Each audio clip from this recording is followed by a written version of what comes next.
You're listening to Life, Death, and the Law, presented by Deason Garner Hansen, the law firm that has been voted Yuma's best 6 years in a row. Each night we study a portion of the scriptures, and the portion that we were studying last night was about tithing.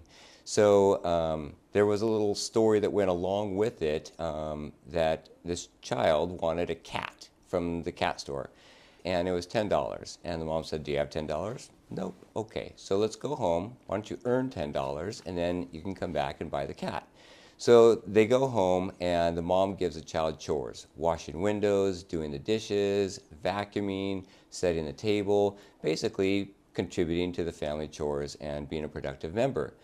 At the end, the child earns $10 and goes back to the pet store and then realizes that she needs to pay tithing. She needs to pay one of the $10, 10%, to the Lord for tithing. And she gives the mom the dollar and says, "This is for the Lord. This is to give back to Him. And I'm not going to be able to afford the cat." And she goes, "Well, if you do this right now, you have to go home without the cat." And the child makes the decision, and it's the correct one, and they go home without the cat. So I asked my kids, other than that, did the child make the right decision? And of course, them in that easy situation where they're not the one wanting the cat, they said yes. Of course, it's harder when you're the one wanting that object and faced with the dilemma whether or not to pay back to your religious organization. Tithing is 10% for a lot of churches, but it could be whatever you're able to contribute for other churches.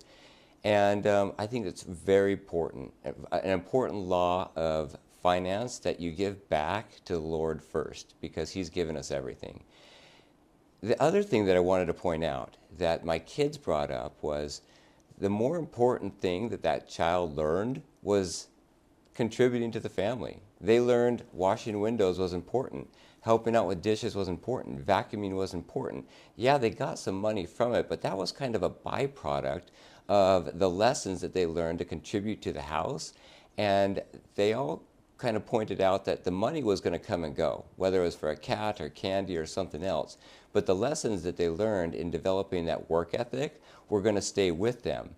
And that's something that our clients, Adam, always ask us to draft into their trust, something that is going to help their children be productive members of society when they receive their inheritance.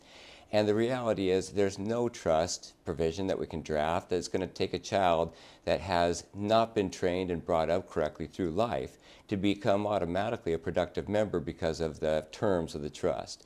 So that's on us as parents to train our children that it's not about getting the most money for the least amount of work. It's about learning how to work and gain the most amount of skills that contribute back to society and develop you as an individual. That's what life is about, and that's why we've been placed on earth. Coming up, more thought-provoking conversations on life, death, and the law right after this.